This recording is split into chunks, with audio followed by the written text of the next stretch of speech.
Bueno, buenas tardes a todos. Estamos acá reunidos virtualmente para realizar la defensa de tesis de Vanessa Vasallo.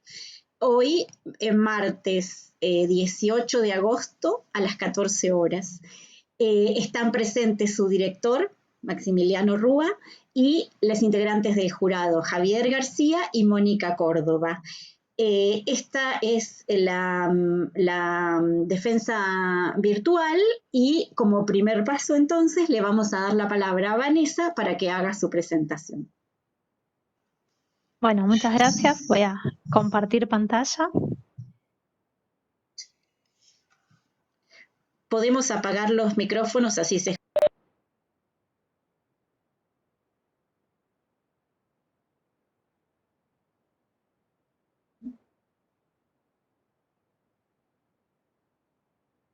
¿Están viendo, no? La pantalla. Perfecto. Bueno.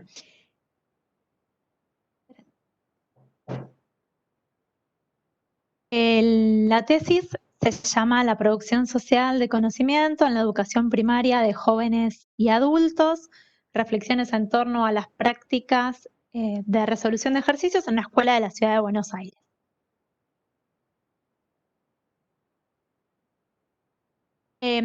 Acá hice un índice para enfocar en 6 aspectos que van a desarrollar las filminas. El primero que tiene que ver con el enfoque teórico-metodológico, un segundo aspecto son los documentos, el marco normativo que regula la modalidad, la presentación de la tesis de investigación, el trabajo etnográfico, el análisis de 2 situaciones específicas de mi trabajo y finalmente reflexiones y conclusiones al respecto. Bien, dentro de mi tema de investigación es la construcción de conocimiento en la educación primaria de jóvenes y adultos. Las primeras preguntas que me hice al respecto era qué caracterizaba como estudiantes a aquellos adultos que concurren a esta primaria, cuáles eran estas prácticas que desplegaban los estudiantes y los docentes al momento de construir conocimiento en el aula y cuáles eran los sentidos o a qué sentidos apelaban unos y otros cuando construían conocimiento.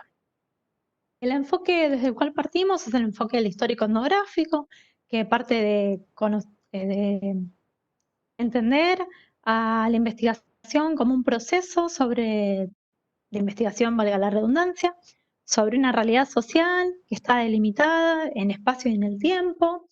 Nos vamos a centrar en aquellos que es la cotidianidad, reflexionar sobre las prácticas que los sujetos despliegan al interior del aula. Este enfoque se caracteriza además por ser relacional, es decir, que tenga en cuenta las diferentes dimensiones y niveles y cómo están relacionados.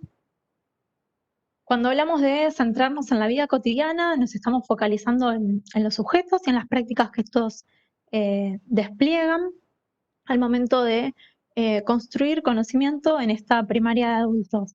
La construcción de conocimiento tiene que ver con cuando nosotros hacemos referencia a nuestra experiencia en torno al objeto a conocer, estamos construyendo conocimiento. Entonces, si hacemos referencia a nuestras experiencias, indagar sobre los procesos de construcción de conocimiento en el aula, inevitablemente nos remite a dar cuenta de las relaciones que se establecen en el aula, las trayectorias de los sujetos, las posibilidades que estos van a tener de expresar sus experiencias en términos de contenidos, de saberes o de conocimientos.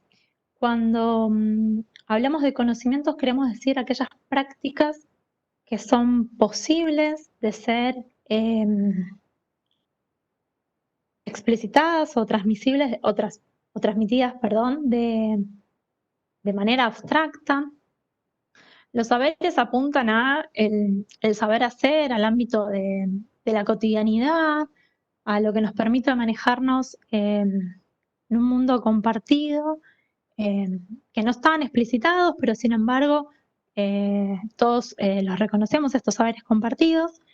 Y finalmente el contenido van a ser aquellos conocimientos que, al estar empleados en el marco de la escuela, se institucionalizan. Esto tiene que ver también con un contexto histórico determinado, se institucionalizan como conocimientos o como contenidos curriculares importantes a ser transmitidos y compartidos por una comunidad. El concepto de práctica lo tomamos de Horner, haciendo alusión a las acciones que despliegan los sujetos relacionados a un contexto particular y que les permite entonces dotar de sentido lo que están haciendo. Y específicamente en el aula vamos a reconocer que se despliegan un sinfín de prácticas. A los fines de este trabajo lo que nos importa es poder dar cuenta de la categoría que utilizamos como práctica de resolución para dar cuenta de los diferentes modos que los sujetos o las diferentes prácticas que los sujetos emplean al momento de tener que resolver una actividad en el aula. Un segundo aspecto que queremos destacar, pero que no es la centralidad de nuestra tesis, son los marcos normativos que regulan a la modalidad o que regularon a lo largo de la historia. Un primer punto es la ley 1420 de 1884, que propone la construcción de escuelas especiales para adultos a la par de la construcción de escuelas para niños. En estas escuelas, si bien se daban contenidos iguales a los que se daban en la primaria para niños, se intentaba focalizar en contenidos que tuviesen aplicación práctica. A lo largo de la historia, los primeros años, el adulto era considerado como un analfabeto, y este analfabeto era considerado peligroso. Esto es no tener en cuenta porque va a generar determinadas huellas que se van a encontrar a lo largo de la modalidad o de las concepciones que se generan en torno a esta modalidad. Con la década de los 90, con las políticas neoliberales que ya todos conocemos, de desregulación del Estado, privatización, etcétera, no importancia o corrimiento del Estado de lo que es la educación de los sujetos, se van a producir, junto con la ley de financiamiento educativo, las transferencias de los centros o de las escuelas nacionales a las provincias y a lo que en ese entonces era la Municipalidad de Buenos Aires, generando diversas estructuras en las provincias, a la vez que recortes presupuestarios.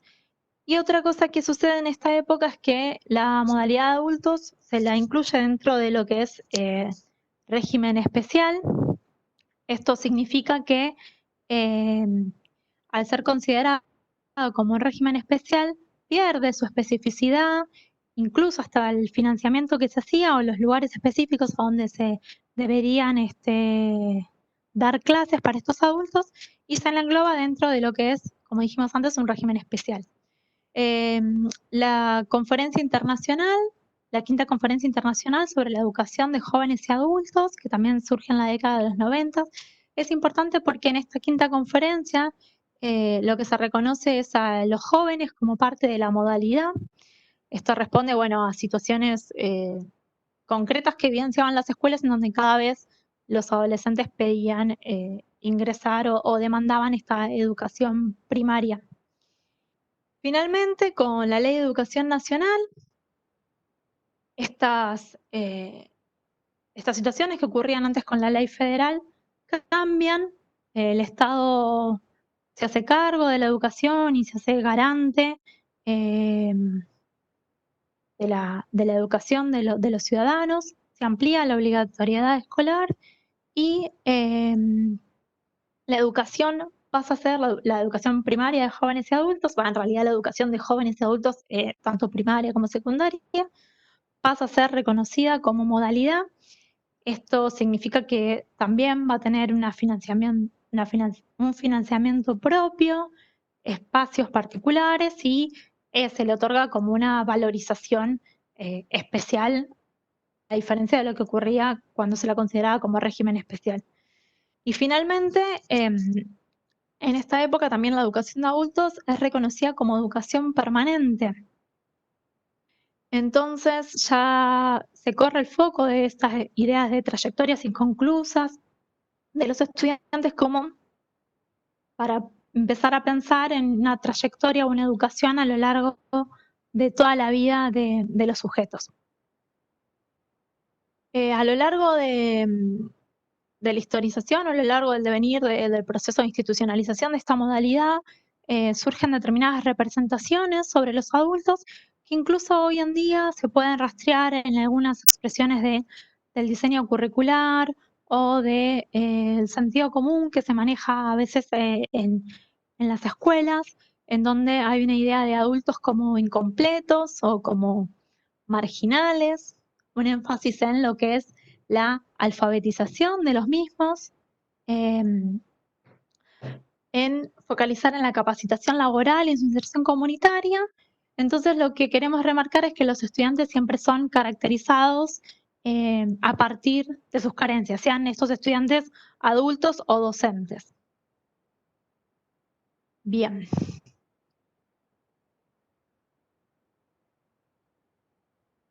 Nuestra tesis o nuestra problemática de investigación específicamente se centra en poder dar cuenta de cómo los sujetos al interior del aula construyen conocimiento de manera diferencial. Esta construcción de conocimiento de manera diferencial está relacionado con las diversas experiencias y trayectorias formativas que tienen los sujetos y las posibilidades de poder formalizar estas experiencias, esas trayectorias, en términos de contenidos, saberes o conocimientos. Vamos a focalizar en que al interior del aula, como dijimos antes, se despliegan diversas prácticas para construir conocimiento y nosotros nos vamos a centrar específicamente en las que hemos considerado o las que hemos denominado como prácticas de resolución para poder dar cuenta de estas diversas maneras de construir conocimiento al interior del aula entre docentes y estudiantes. Bueno, ¿dónde y cuándo realizamos trabajo de campo? Realizamos trabajo de campo, trabajo etnográfico, en una escuela que está ubicada en la ciudad de Buenos Aires, específicamente en la Comuna 6, en Caballito. Está ubicada sobre la avenida Rivadavia. Esta avenida no es menor porque divide a la ciudad en lo que podríamos decir en zona norte y zona sur. Además es una avenida que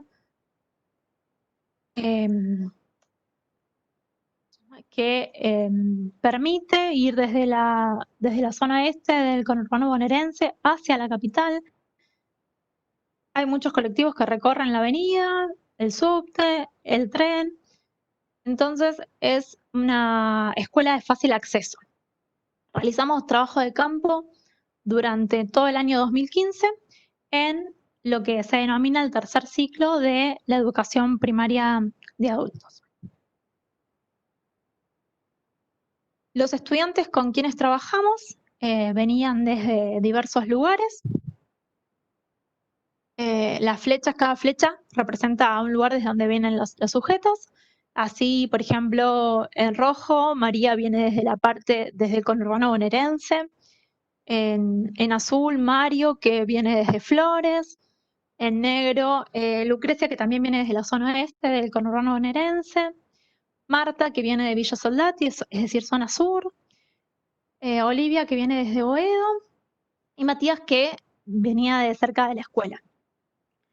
Lo que queremos resaltar es que todos los estudiantes provienen de la zona sur de la ciudad de Buenos Aires.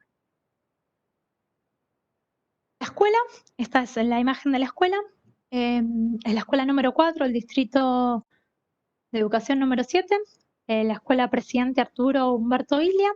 Esta escuela fue construida en 1979 como parte de un proyecto que tuvo un brigadier Osvaldo Cacciatore, que creó varias escuelas primarias en la en la ciudad de Buenos Aires, con características similares, ladrillos a la vista, muy vidriadas, un hall de entrada muy grande. Y bueno, esta escuela es parte de ese proyecto. La escuela durante el turno mañana y el turno tarde se dan clases primarias a niños, y durante el turno vespertino se encuentra la escuela primaria de adultos, que da clases de lunes a viernes de 6 a 21:45, compuesto por 3 ciclos. Cuando se termina el último ciclo, se le da la certificación de que ha finalizado sus estudios a los estudiantes, que han finalizado sus estudios primarios a los estudiantes.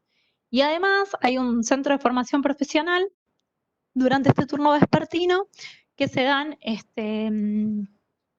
formación en inglés, fotografía, cocina, diseño. Lo que hacía que al estar estas dos instancias siempre había mucha gente en la puerta de la escuela, porque ya sea que iban a la primaria o iban a las clases que brindaban en el centro de formación profesional. Bueno, ¿cómo era esa aula y esos estudiantes con los cuales estuvimos compartiendo todo un año? El aula estaba ubicada en el primer piso, frente a la sala de tecnología.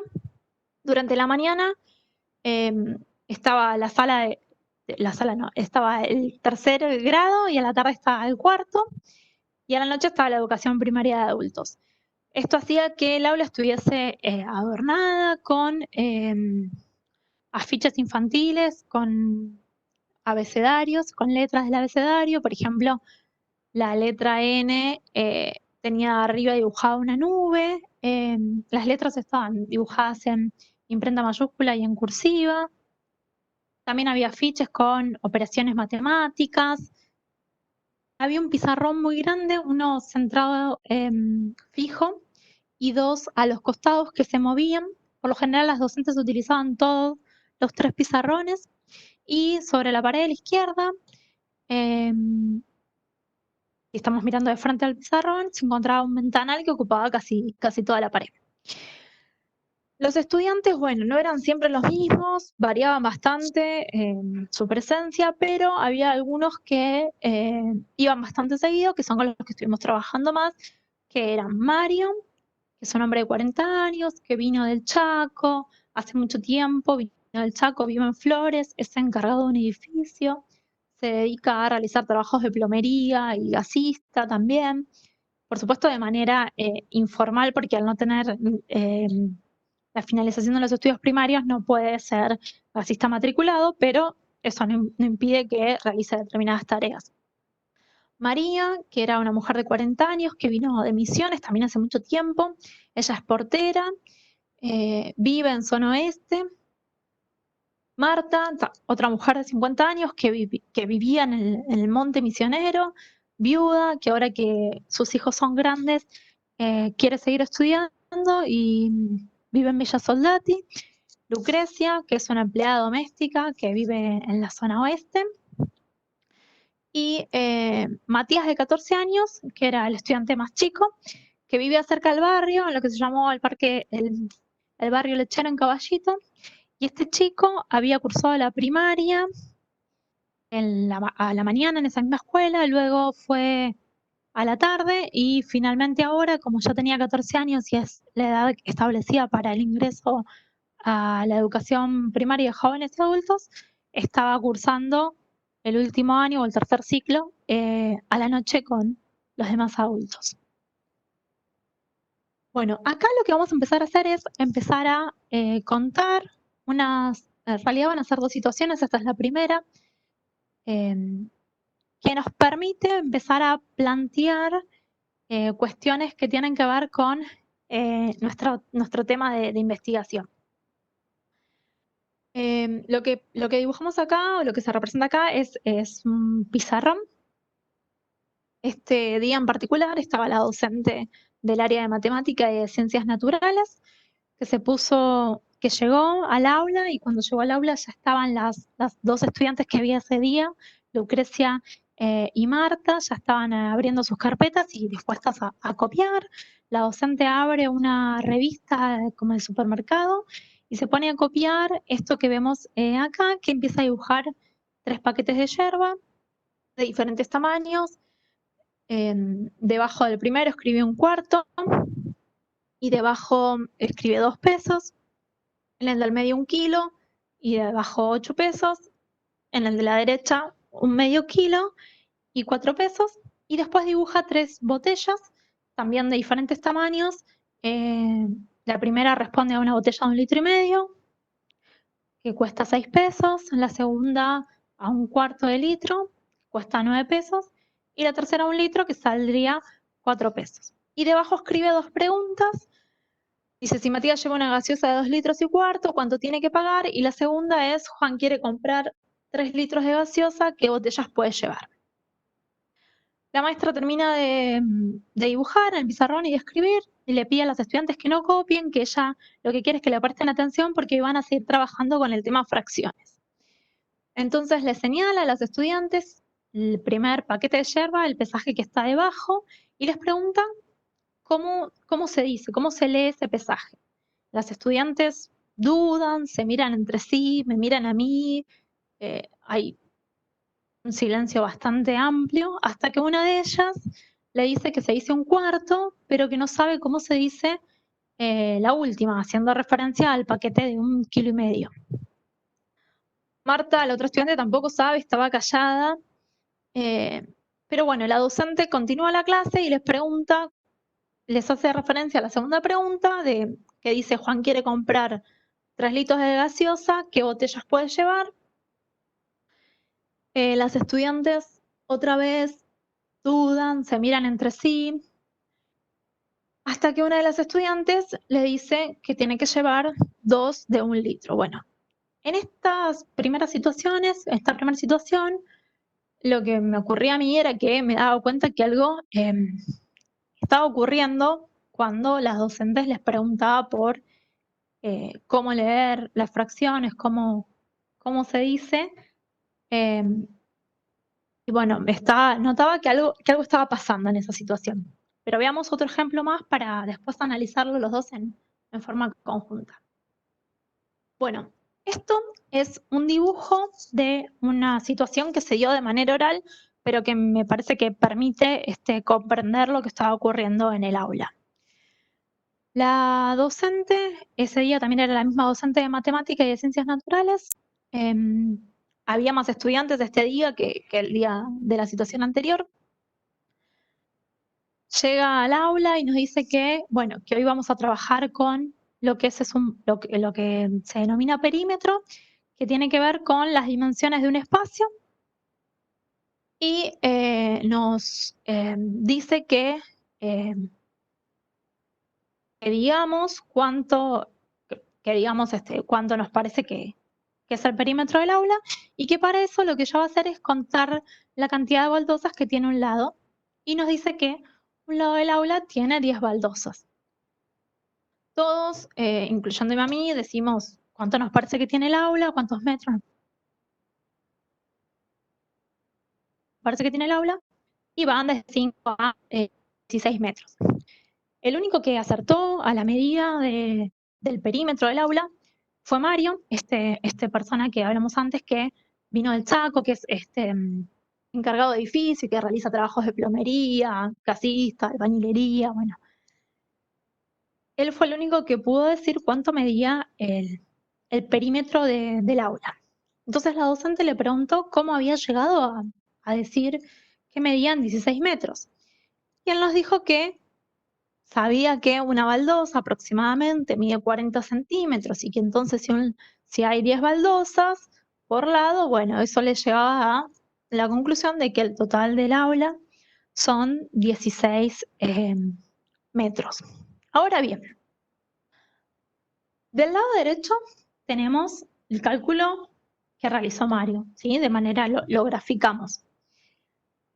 Del lado izquierdo tenemos el cálculo al cual apuntaba la docente, ¿sí?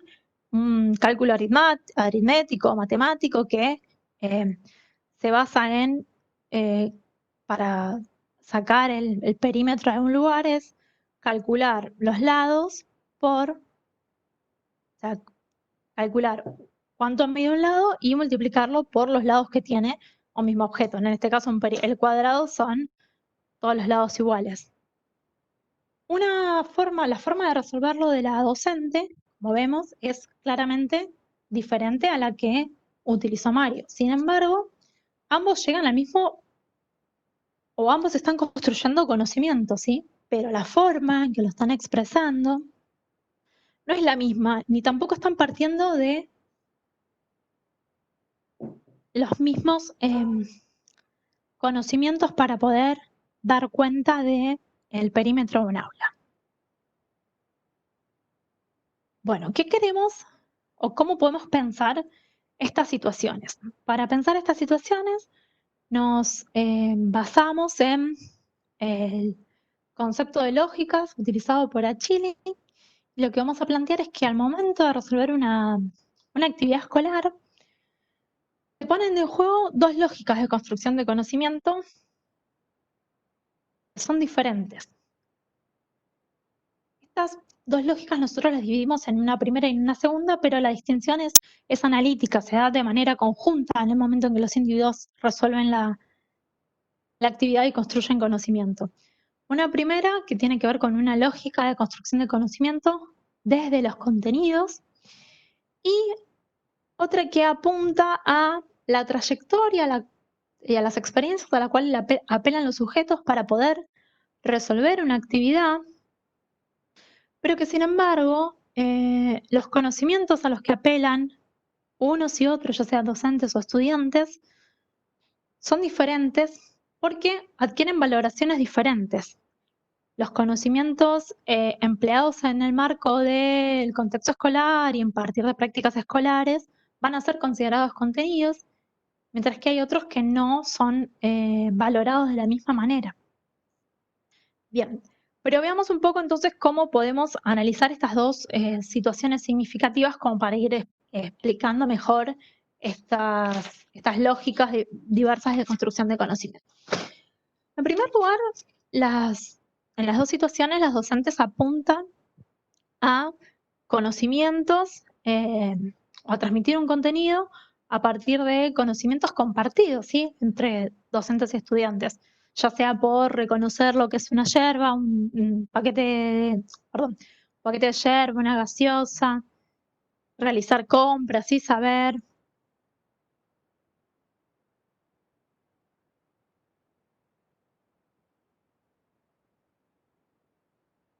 Perdón, ¿me escuchan? Ah, perdón, porque me decía que tenía problemas de conexión y pensé que se había cortado. Casi me asustó. Bueno, entonces, volviendo. En estas dos situaciones que estamos explicando, las docentes intentan transmitir un contenido a partir de conocimientos compartidos entre estudiantes y docentes, ya sea por los paquetes de yerba, las gaseosas, realizar compras, saber cuánto los precios, ¿sí? Pero además también estos estudiantes ya han atravesado por la primaria de adultos, por la primaria tradicional y ahora están haciendo la primaria de adultos, y también se recrean en ellos situaciones áulicas o situaciones en las cuales estos saberes, ¿sí? Fueron puestos en práctica que no necesariamente tienen que ver con el contexto escolar.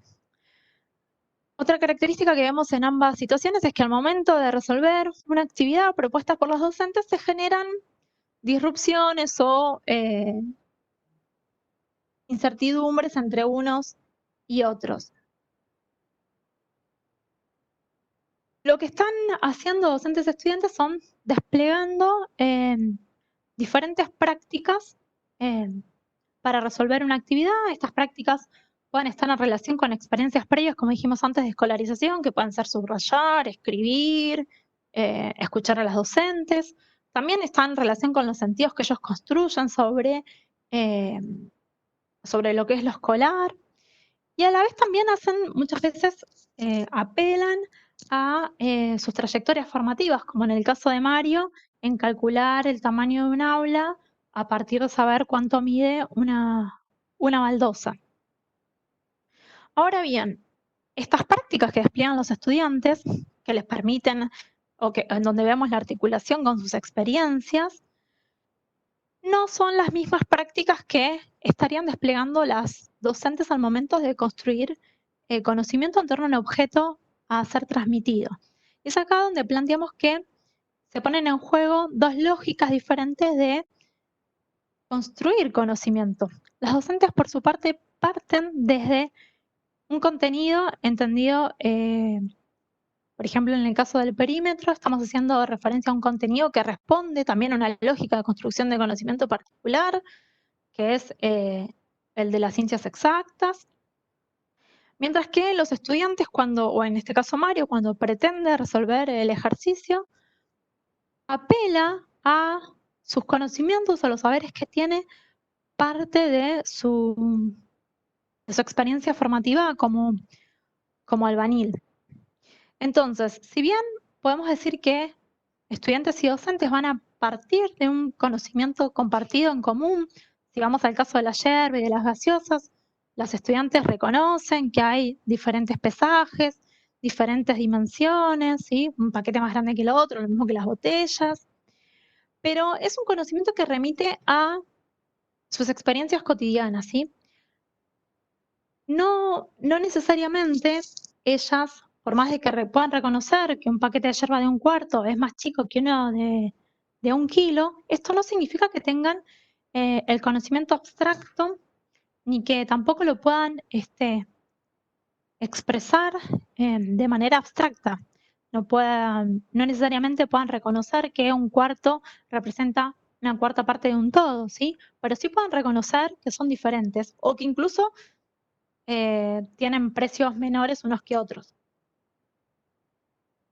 Sin embargo, las docentes, cuando apuntan a estas cantidades, a estas correlaciones que se establecen entre los kilos y los gramos, incluso los precios y a los números racionales, están valorizando estos conocimientos en términos de contenido, porque están situándolo en un contexto escolar y esperan que los propios estudiantes puedan entonces también expresar estos conocimientos en términos de prácticas escolares.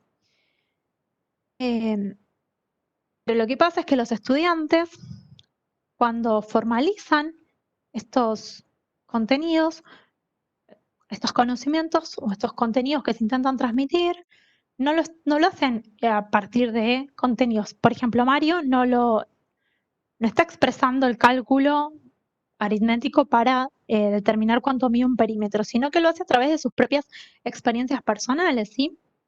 Y tampoco los estudiantes pueden reconocer que se dice 1/4, pero no están expresando el conocimiento abstracto de lo que realmente significa 1/4.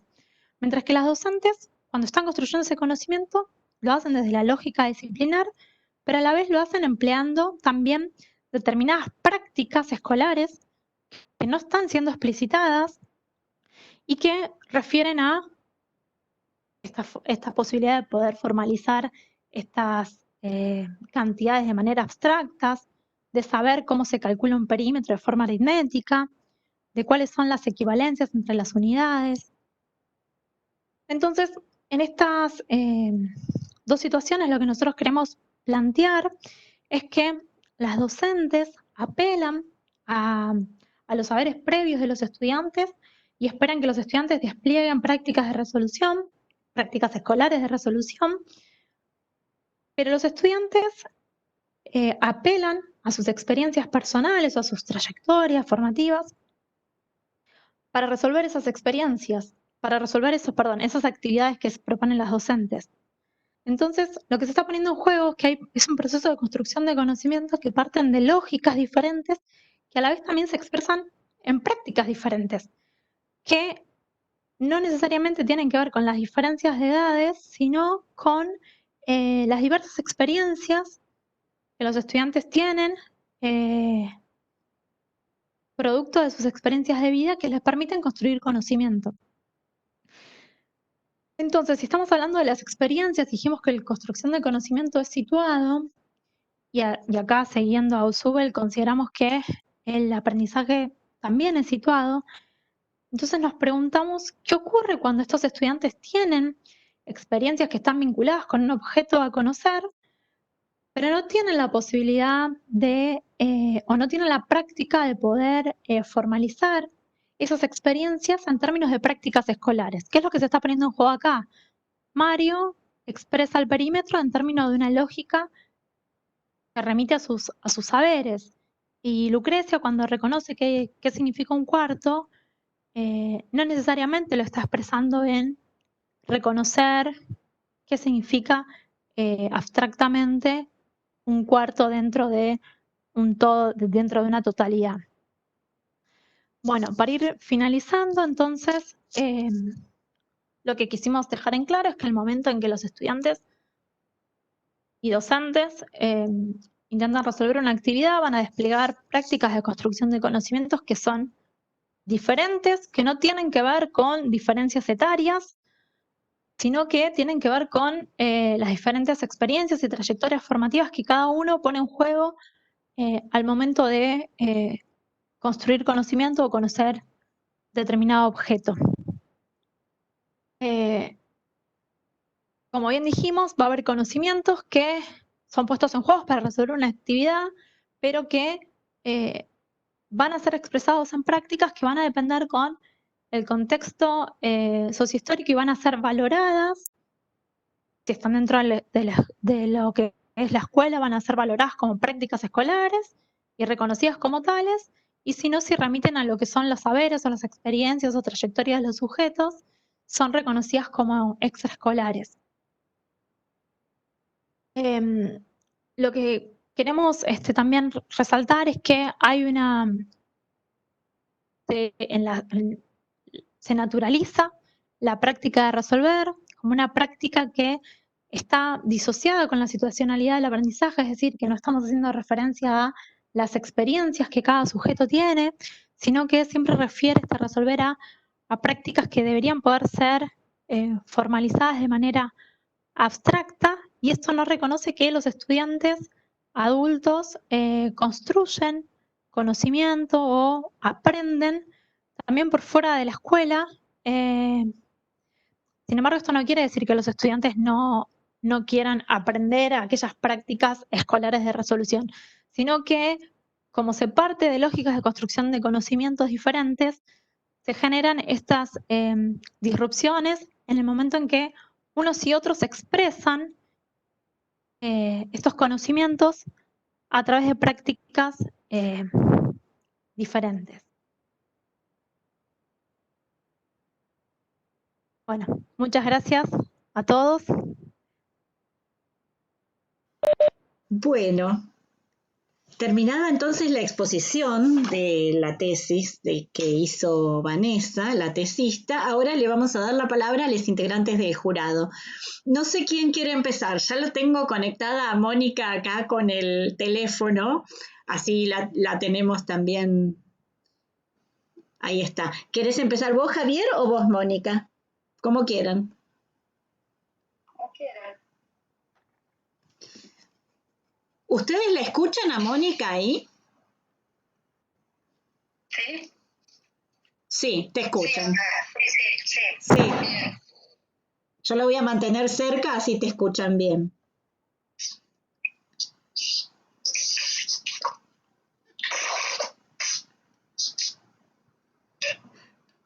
Bueno, no sé cuál de los dos quiere empezar. Javier está sin micrófono. Se tiene que conectar. Perdón, estaba, me Ahí tenía que está. conectar, estaba silenciado. Como quiera, no hay problema, Mónica, si querés empezar, si no empiezo yo, no hay problema. Si querés arranco. Bueno, empiezo una pregunta. Dale. Sí,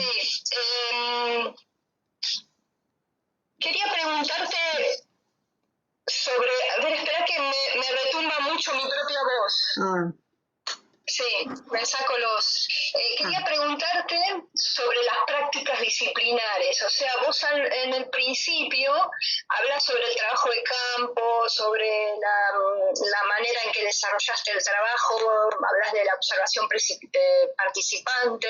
Quería preguntarte si podés profundizar acerca de estas prácticas que desarrollaste y en particular me interesa conocer un poco más sobre las entrevistas que hiciste a las maestras. Y también cómo se organizaba el curso con respecto a la cantidad de docentes que había en cada clase.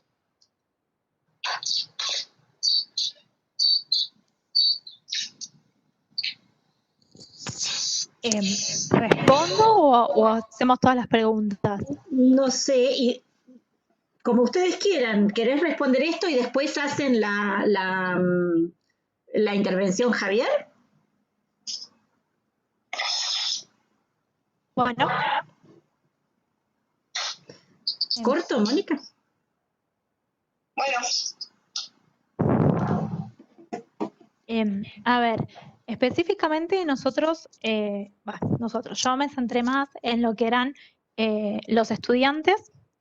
Me interesaba ver más que nada cuáles eran las prácticas que ellos desplegaban. No sé si te entendí bien la pregunta, quizás no es lo que vos me estás preguntando, pero ellos siempre lo que hacían era, por ejemplo, no sé, escribir, dibujar, escuchar a las docentes, un sinnúmero de prácticas, pero el momento de tener que resolver una actividad, siempre lo estaban relacionando con sus experiencias personales. Por ejemplo, hay un momento en el cual los estudiantes tienen que, la docente le pide que segmenten una historia después de escuchar un cuento, y lo primero que hacen ellos es relacionar este cuento con sus experiencias. Por ejemplo, la estudiante que vivía en el monte, era un cuento que hablaba sobre una víbora, entonces ella relacionaba qué pasaba en el monte con las víboras, qué pasaba si una víbora te picaba, pero en cuanto a al pedido de la docente de poder decir cuál era el inicio, el nudo o el desenlace de un cuento, los estudiantes no lograban comprender la actividad o siempre lo respondían a través de sus experiencias, de sus vinculaciones más próximas. Y esto para nosotros tiene que ver con que los adultos, la forma en que piensan su vida cotidiana, es decir, nosotros no estamos todo el tiempo pensando en una historia con inicio, nudo y desenlace. Nosotros contamos qué es lo que pasó, pero esa segmentación tiene que ver mucho con una práctica escolar propia de análisis de los cuentos, que no tiene relación, si se quiere, con la vida por fuera de la escuela. Es algo que se da dentro de ese marco particular que es la escolaridad. Después, ¿cómo se organizaba el curso? Por lo general, a veces había dos maestras, o sea, había una que se dedicaba a lo que era el área de ciencias sociales y lengua, y otra que se dedicaba a lo que era ciencias naturales y matemática, pero no siempre iban las dos juntas al mismo tiempo. Incluso, justamente las dos situaciones que remarqué, había una sola docente que era la del área de matemática y de ciencias naturales. Después, en cuanto a las entrevistas que hice con las docentes, las docentes lo que ellas consideraban que era muy importante en la educación primaria de adultos era que los estudiantes pudiesen expresarse y comunicarse mejor, porque eso era lo que les iba a permitir una mejor inserción en la vida. Y ellas notaban, a ellos les costaba mucho comprender cómo se deberían resolver las actividades en el aula, porque venían con otros conocimientos que no lograban poner en juego, según ellas, en las actividades escolares que desarrollaban en el aula. Bueno, no sé si respondía lo que ella lo que me estabas preguntando.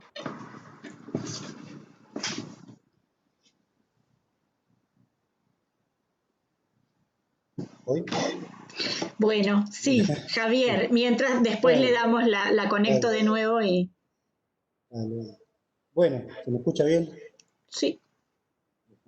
Bueno, bueno, primero, perdón, por ahí uso un poco más la palabra, quería hacerle una devolución de la tesis y algunas reflexiones como para continuar o seguir pensando este trabajo y después alguna pregunta. Eh, Nada, en primer lugar, bueno, decir que, bueno, la felicito a Vanessa, estuvo bueno leer esta tesis, está muy claramente organizada y es amena la escritura, lo mismo que, bueno, ahora la exposición, otros compañeros y los que están viendo también por YouTube lo pudieron ver, este, ahí con los gráficos y todo, como fue pasando por todo el trabajo que ella hizo.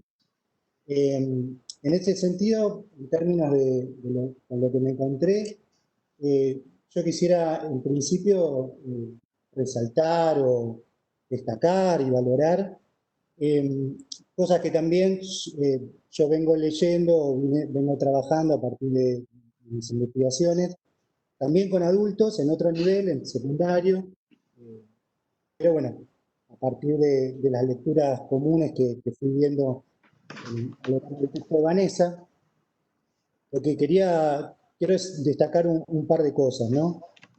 Eh, que hay mucho en la bibliografía sobre las experiencias de escolarización de adultos que trata sobre o acerca de lo que debería pasar, lo que debería suceder, de lo que debería transformar la educación, ¿no?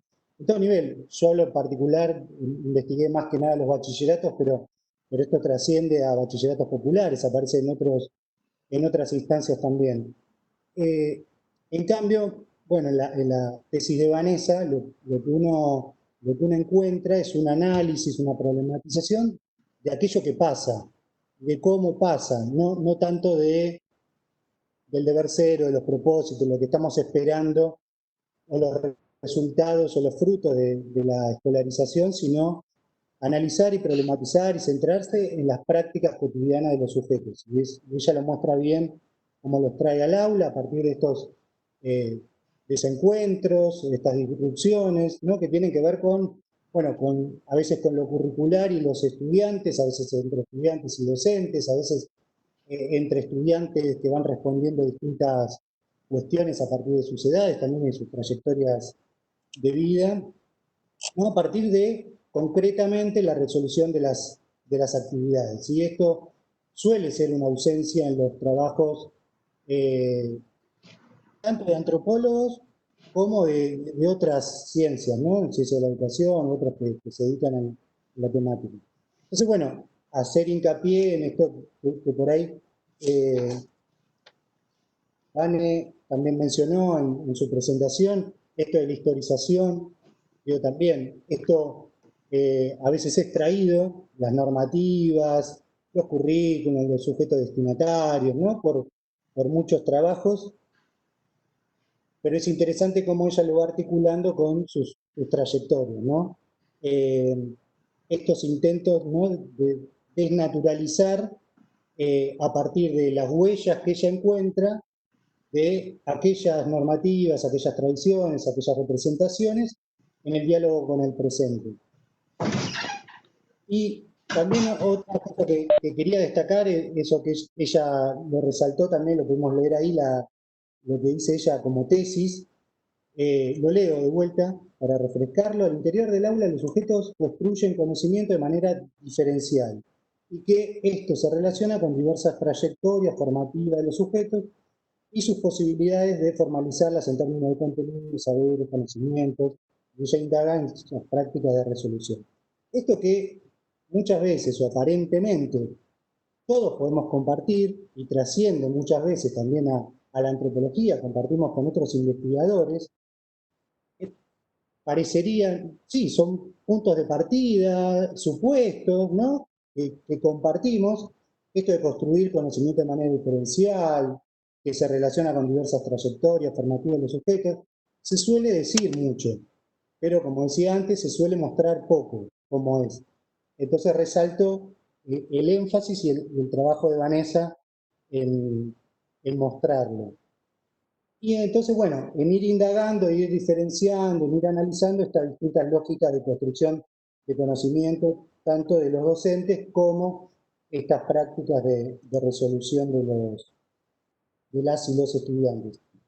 Una cuestión que me llamaba, no para que respondas, ¿no? a reflexión de estas respuestas, ¿no? que iban teniendo las y los estudiantes con cosas que yo me encontré en otros ámbitos, ¿no? Como para seguir pensando para después, no para ahora, porque hay también experiencias de escolarización primaria de organizaciones sociales o de otros ámbitos, no las escuelas formales como la que vos indagaste, ¿no? Que yo me encontraba algo similar, pero a la inversa, en el sentido de, por ejemplo, yo recordaba, vos te centraste en algunas cuestiones de matemática, ¿no? Yo al leer lo tuyo recordaba clases de matemática donde, en estos espacios donde se intentaba desmontar todo lo que serían las prácticas escolares, o se anunciaban como eso, y entonces en clases de matemáticas se propiciaba que cada estudiante resolviera el ejercicio como quisiera, como pudiera, como supiera, con sus recursos, con su historia, con lo que sea. Al revés, pasaba algo loco de decir que cada uno llegaba a resultados distintos, diferentes, y entonces ahí el reclamo siempre latente de qué está bien y qué está mal, quiero que me corrijan, o sea, volver a las prácticas escolares que les estarían siendo negadas en estas instancias o reconvertidas o reconstituidas en otros momentos, ¿no? Entonces, nada, a mí me llamaba como la atención un poco eso. Y entonces, bueno, la posibilidad de seguir pensando en estas instancias cuando se modifican las relaciones entre los sujetos, lo que llamamos contexto, los momentos, ¿no? En los cuales estas cosas se dan. Y después sí se me ocurrían, perdón que si sigo un poquito más, 3 preguntas, que son también abiertas, no son para responder puntualmente, porque he pasado varias veces por instancias de defensa de tesis, y muchas veces las preguntas estarían en la tesis, ¿no? Porque no sé por qué se hacen preguntas, deberían estar las respuestas ahí, a veces es querer poner el dedo en la llaga, no es esta la intención, ¿no? Sino seguir pensando juntos y seguir construyendo conocimiento, que es lo que vos hiciste acá. Una cuestión que se me ocurría, que por ahí también la mencionó Mónica, en torno a los docentes, los y las docentes, en esto de enfatizar también la perspectiva relacional que vos tomás. Si bien, como vos dijiste, tu foco son las y los estudiantes, y por eso respondiste de ahí, es lo que más indagaste, se me ocurría también ver también desde las y los docentes, la pregunta sería ¿qué pasaba con la asistencia irregular que a veces aparece en estos ámbitos, ¿no? Con estudiantes que van y vienen, que pueden cursar, que no pueden cursar, que se les complica con el trabajo y con un montón de otras cuestiones, cómo esto, a veces, si lo viste, ¿no? Para seguir pensando, cómo influye, cómo repercute en las prácticas que intentan desarrollar las y los docentes, ¿no? Porque pueden ir variando a lo largo del tiempo o en función de los estudiantes y demás. La otra pregunta también tiene que ver con las docentes, que no sé, que por momentos me parecía como que quedan como más pegadas o más rígidas a lo que es el diseño curricular, aquello que deben hacer, aquello que deben enseñar, y cómo, si pudiste recuperar o si puede vincularse esto del hacer docente, de la práctica docente, también con sus propias trayectorias y experiencias de vida, que van más allá de su formación como docente, por ahí con otros intereses, y más allá de la escuela también, cómo se vinculan también desde ahí sus trayectorias y sus formas de enseñar. Y lo otro, una que se me ocurría para preguntarte, que igual algo respondiste recién, estos chicos y chicas, estos adultos no tienen cuestiones ligadas a ciencias sociales, eso me quedaba la duda, ¿no? Entonces, ¿cómo pensar? Por ahí aparece, no sé, desde el sentido común, ahí pongo mi sentido común, las enseñanzas de la matemática como algo más rígido, más a una lógica establecida o algo de la lengua y la literatura, como también aparecía en otro ejemplo, y cómo aparecerían, ¿no?, los sentidos comunes y las experiencias de vida de las y los estudiantes, entremezcladas con las y los docentes, al querer enseñar o a poner en juego cuestiones de las ciencias sociales. Como sabemos nosotros que enseñar tiene sus propias dificultades, sus propias, ¿no?, sus propias también otras lógicas, otras formas de abordaje. Bueno, nada, eso. Vanessa. Ahí estoy. Bueno, gracias por la devolución, muy, muy rica. Bueno, en cuanto a la primera pregunta, la asistencia irregular de los estudiantes, bueno, claramente eso era una complicación para las docentes porque estaban todo el tiempo tratando de retomar lo que habían dado en clases anteriores. Y era complicado porque, bueno, no eran siempre los mismos estudiantes, entonces ellas también tenían que acordarse qué había visto cada uno. Y yo creo que eso, en cierto sentido, también complicaba la forma en que los estudiantes estaban aprendiendo en esas situaciones, porque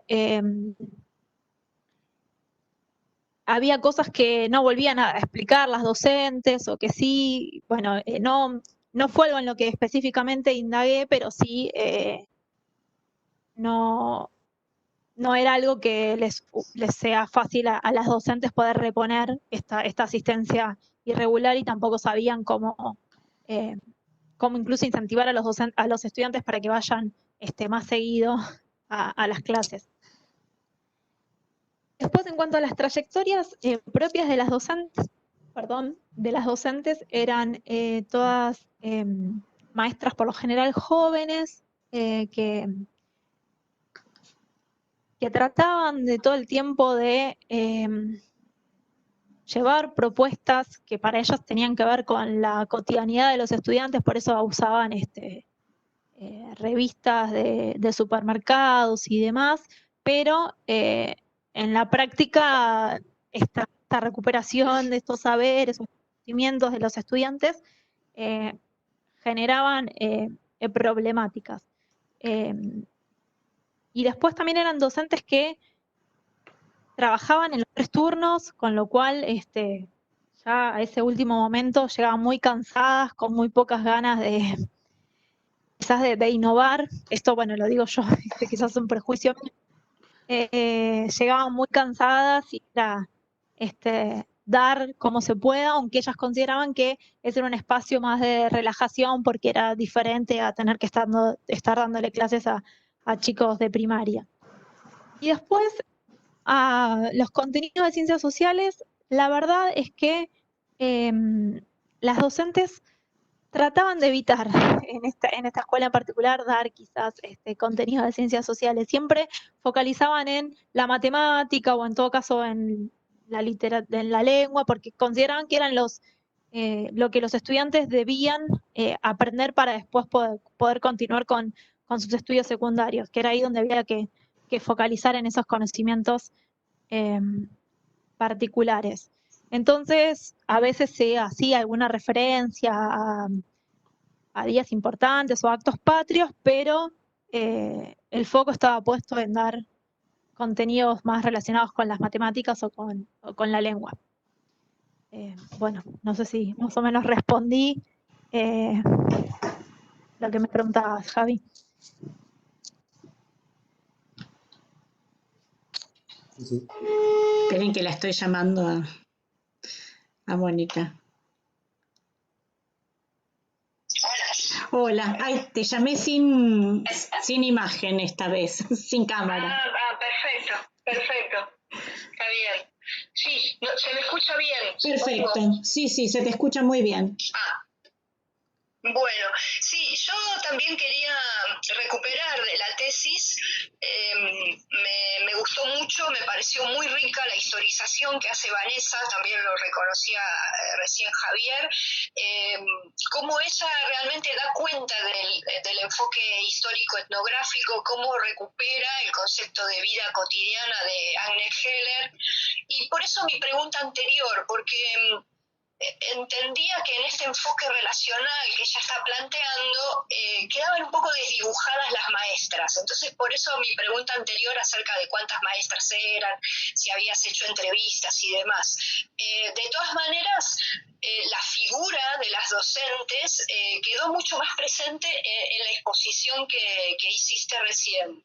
Vi que se recuperaba mucho más la presencia, la trayectoria.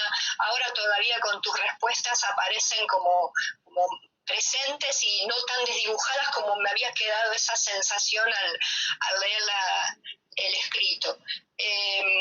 Lo que quería preguntarte, quizás adelantándome un poco, es si pensaste en líneas futuras, ¿qué harías si esta tesis continuara?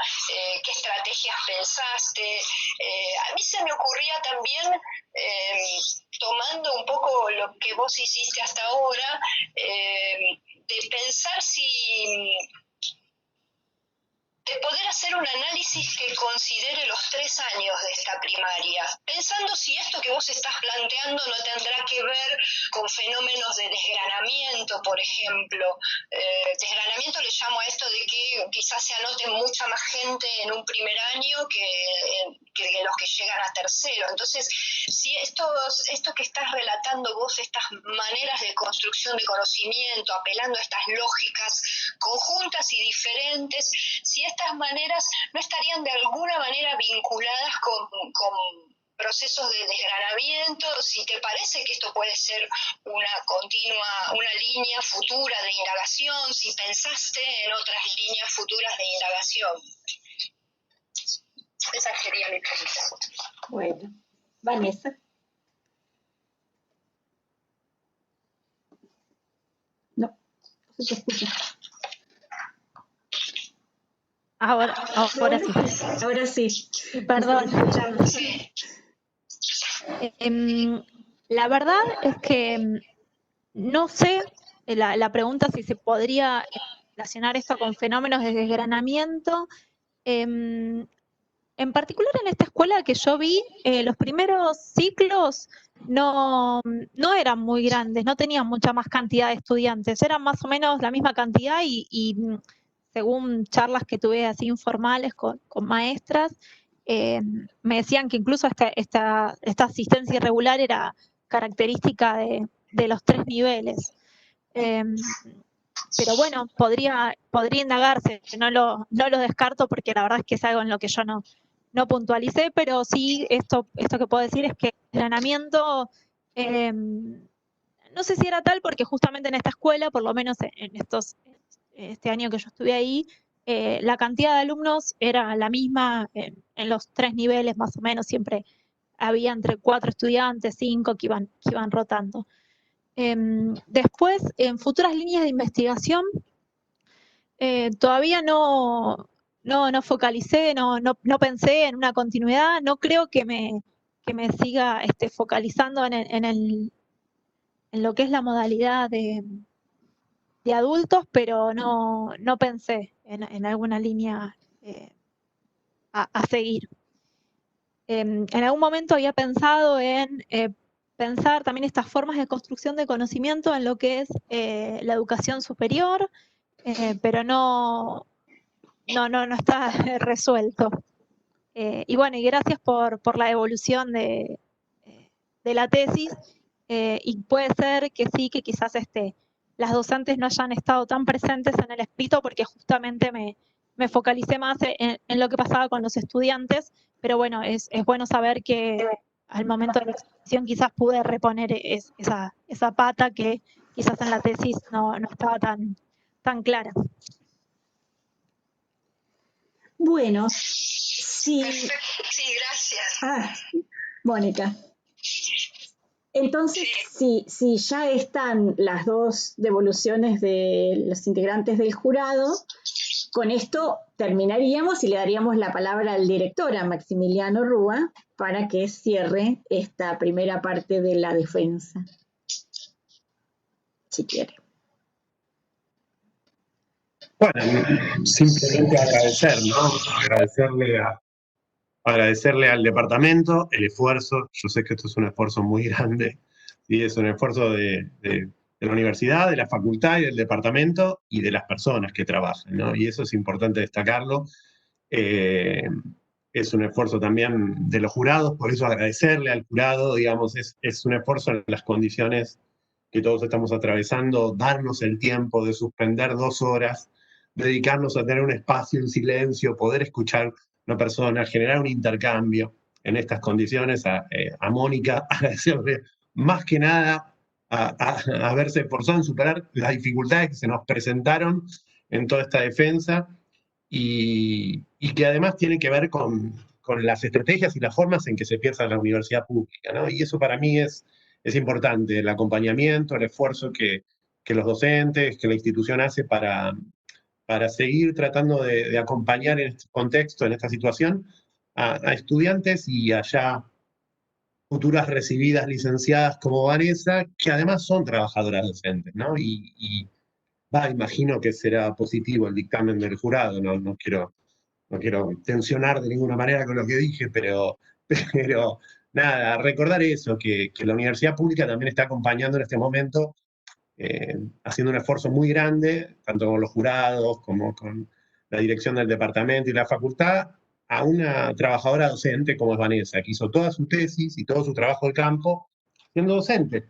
Y es importante destacar esas cuestiones. Es central poner en juego la trayectoria también de quienes van construyendo esta tesis y van construyendo conocimiento en este contexto, ¿no? Entonces, no solamente Vanessa hizo toda su trayectoria de tesis y de trabajo siendo docente y trabajando en la educación pública, en una universidad pública, sino que además de todo eso, ella no lo iba a decir, pero es importante,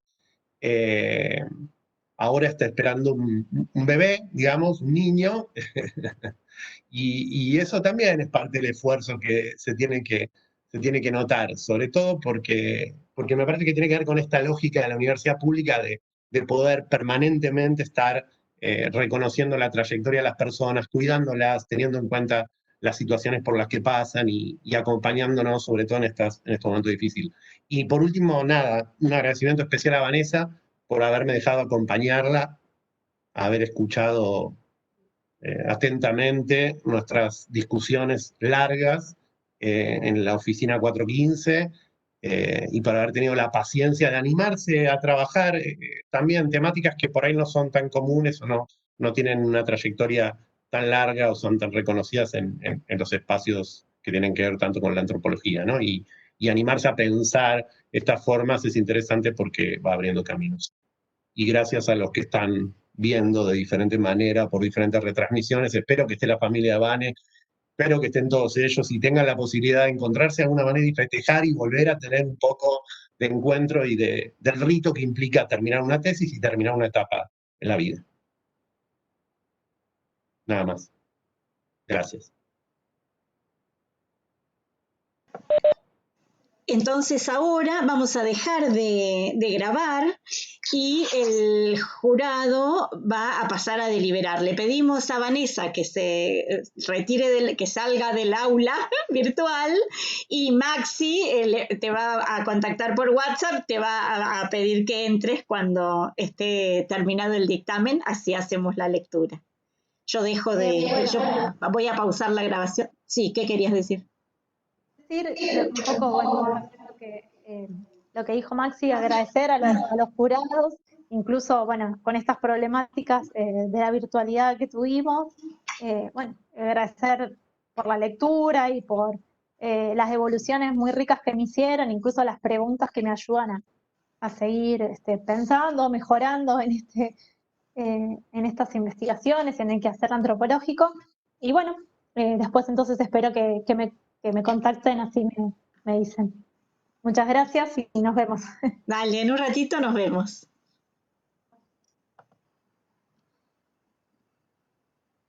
Bueno, una vez terminada la deliberación de los integrantes del jurado, entonces ahora con Vanessa de nuevo en el aula virtual vamos a dar lectura al acta, con el dictamen del jurado.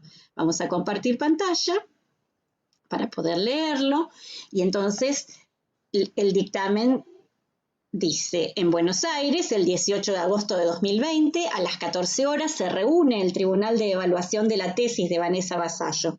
La tesis tiene relevancia por el carácter de derecho que tiene la educación en nuestro país y, en particular, la educación de jóvenes y adultos.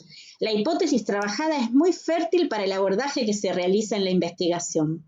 A partir del enfoque histórico-etnográfico, la tesis recupera la historización del nivel y lo pone en diálogo con el presente a partir de las huellas que va encontrando, que le permiten analizar y problematizar ciertos desencuentros entre lógicas de trabajo docente y lógicas de resolución de actividades de parte de los estudiantes.